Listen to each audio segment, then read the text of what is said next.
Welcome to Learn English Online with English Zone 101. Welcome. In this video, we'll learn about finite and non-finite verbs in English grammar, and also try to understand their differences. Let's break it down simply and clearly. Verbs in English grammar are broadly classified into finite and non-finite verbs, based on how they function within a sentence.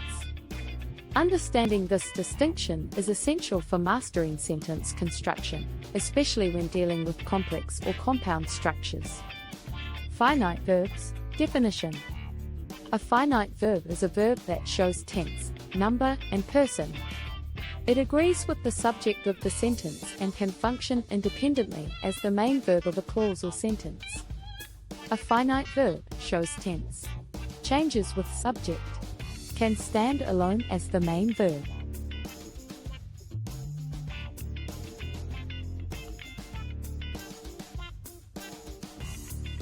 Note down the following.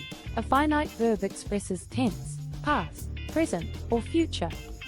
It changes form depending on the subject. For example, he runs versus they run.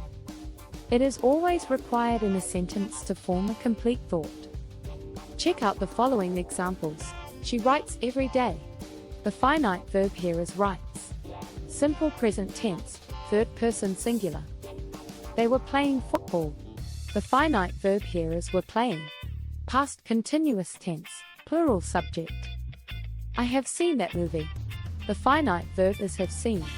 Present perfect tense.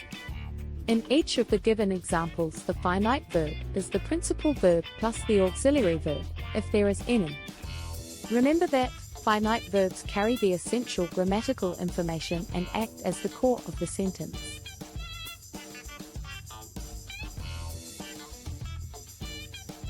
Now, let's talk about non-finite verbs. Remember, non-finite verbs are distinctly different from finite verbs.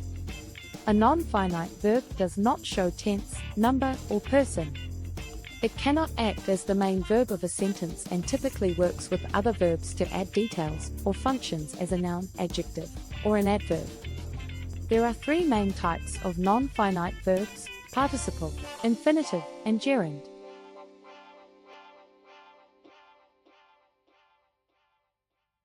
Participle.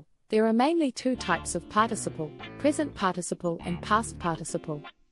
Present participle is formed by adding ing with the base form of the verb, and past participle is the third form of the verb. As non-finite verbs, both present and past participles are used as adjectives, or part of a verb phrase. Particle as adjective. The crying baby needs help. Here, the word crying is a present participle functioning like an adjective of baby. Let's take another example. The broken glass lay on the floor. Here, broken functions as an adjective of glass, and it is a past participle. Now, check the sentence. We saw him running across the field. Here, running is part of a participial phrase, modifying him. Past participles can be also used in similar context. Frightened by the storm, the dog hid under the bed.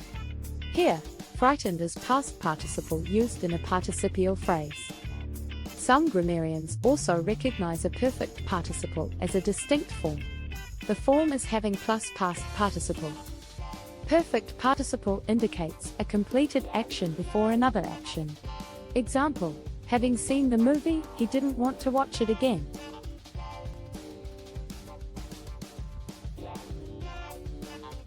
Now, let's talk about infinitives, another type of non-finite verb. An infinitives is the base form of the verb, often preceded by to, for example, to read, to dance. As a non-finite verb, an infinitive does not show tense or agree with the subject. Instead, it functions like a noun, adjective, or adverb in a sentence. Check this example. To travel the world is my dream. Here, the infinitive, to travel, acts like a noun and becomes the subject of the sentence. Now, take the following example.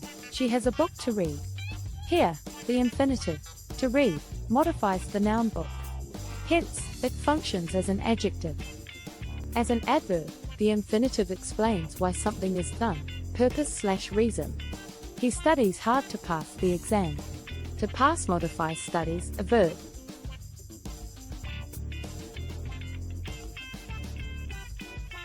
Now the third and final non-finite verb, gerund. It is verb plus ing form functioning as a noun. Swimming is good exercise. In this example sentence, swimming is a gerund functioning as the subject of the sentence, in other words, a noun. That is the end of our discussion of non-finite verbs here. Remember, non-finite verbs are dependent on finite verbs to form a complete idea.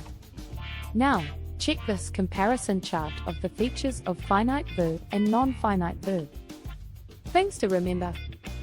Finite and non-finite verbs play distinct but complementary roles in English grammar.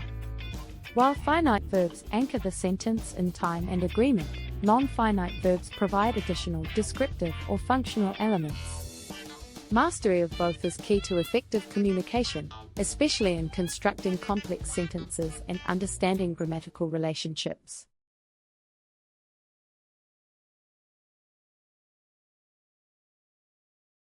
If you found this video helpful, don't forget to give it a thumbs up and subscribe, so you never miss an update from us. We'd love to see your comment. Thanks for watching, and see you next time.